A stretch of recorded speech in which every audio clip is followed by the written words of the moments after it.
Most of us, when we hear the gospel for today, really don't look for a very deep explanations. As a matter of fact, you say, it's really very easy. You know, if you have a need, you knock on the door and you're all set, you know. And yet it's a much more complex process than that. That simple act of knocking is a great thing to meditate upon. And the first thing is what gives people the courage to knock in the first place. There are some people that just will not knock on God's door.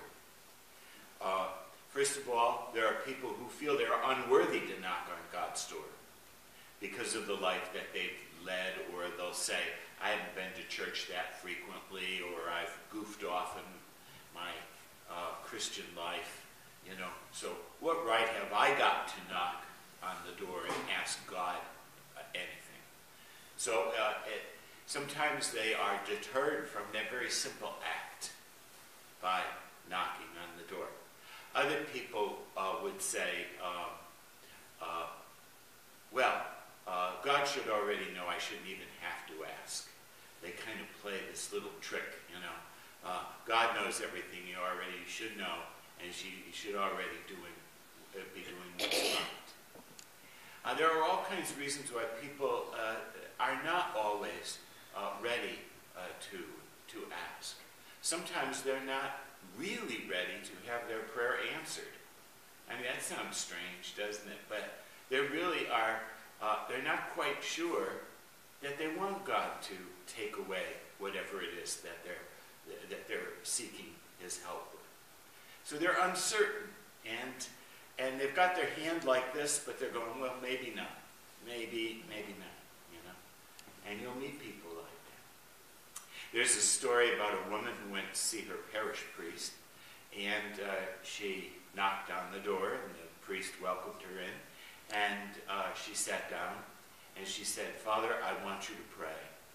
She said, my son is in a peck of trouble. He's in jail right now. He got mixed up with a very bad group, and the group started stealing things, and they got caught, and now they're he's just in a peck of trouble. So I want you to pray. And the priest looked at her, and of course what she expected him to say is, I will pray, I will pray. Instead, he said to her, what would you like me to pray for? Well, that got settled, and she was walking home, and she couldn't get those words out of her mind because her first thought was she could actually felt angry. You know, she said, that priest, what is he, dumb or something? I went to see him and asked him to pray, and I told him the story about my son. Obviously, he should know what I want him to pray for. But as she was walking along a little bit farther, she said, well, wait a minute, what do I want him to pray for? She said, my first thought is, I want to get him out of jail right now, like he's got one of those Monopoly cards, get out of jail free, you know. But is that really what I want him to pray for?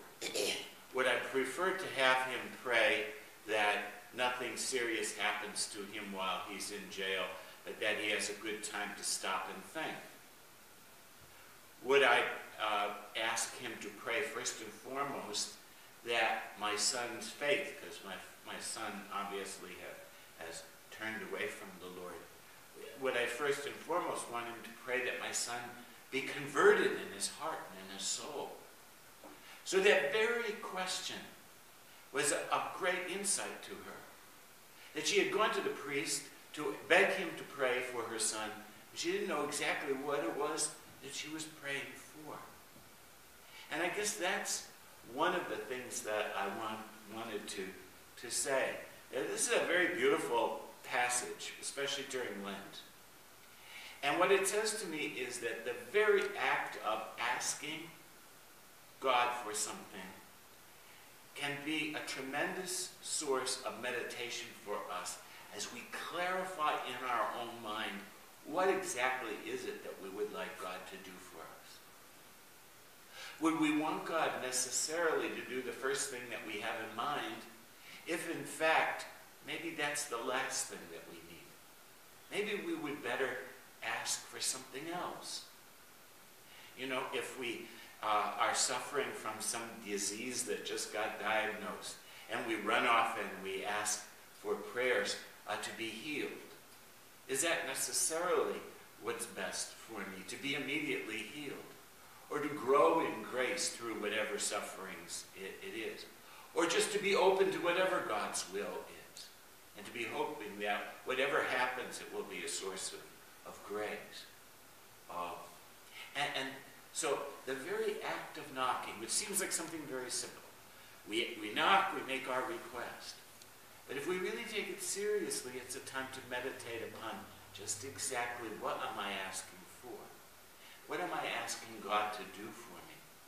Am I willing to accept God's judgment, which this text so beautifully brings out, that whatever God has sent me as a person of faith is something that's going to help me to grow in love of him and in my preparation for this life and for life eternal.